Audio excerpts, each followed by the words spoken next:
Hi, Assalamualaikum. So in this video, I'm going to talk about the next subtopic 9.2 Graph of Simple Harmonic Motion. Okay, so kita ada 4 jenis graph dekat sini. So in this subtopic, you are not required to draw the graph. Kamu just perlu tahu apa information yang kamu boleh dapat daripada graph yang ada. Okay, pertama sekali dekat sini kita ada displacement time graph. Okay, displacement x time is t. So x against t graph. Okay, the general equation untuk simple harmonic motion adalah a sin omega t, di mana x start daripada kosong, t pun start daripada kosong, which is dua-dua start daripada sinilah, start daripada equilibrium. Okay, so kita akan dapat sine graph, this one, like this. So one complete cycle, kamu akan dapat value for t di sini. Okay, dia mesti start daripada kosong and then kembali kepada value kosong of dx. Barulah dapat one complete cycle. And then here will be the value for amplitude. Okay, so this one for general lah. So ada sesetengah, okay, ada sesetengah graph, dia tidak akan start daripada kosong. So apabila x tidak start daripada kosong, this is the general formula, which is x is equal to a sin omega t plus minus phase angle. So ni adalah phase angle. Mi sudah explain dekat 9.1 before this. This is the phase angle. Okay, phase angle ni apa? Phase angle ni adalah the initial starting point dia. Dekat mana dia start. Okay, kalau under the condition for this one, kalau x tu start daripada positive a, which is maximum amplitude, which is daripada sini dia start. So angle dia adalah sama dengan pi over 2. This will be the angle.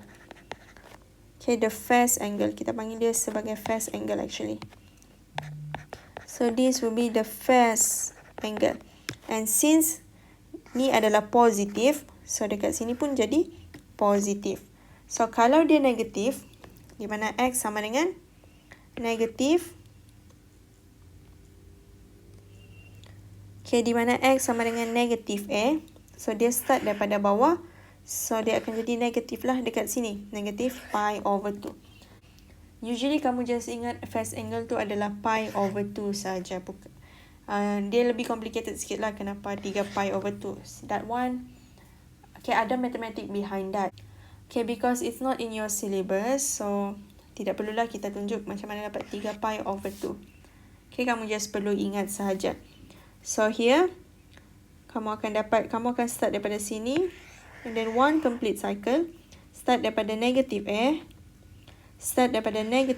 and then kembali semula ke negative a juga.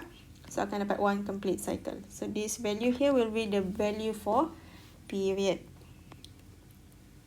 Okay, next one is when t sama dengan kosong, x pun sama dengan kosong, but the value for v adalah negative v max.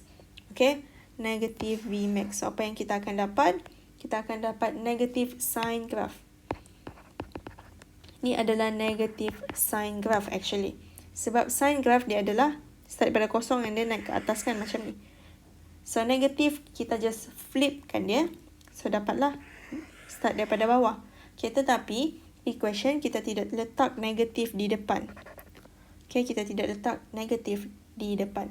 So instead of that, kita akan letak di angle dekat belakang, which is negative pi over 2. So sebenarnya this one and this one is the same thing.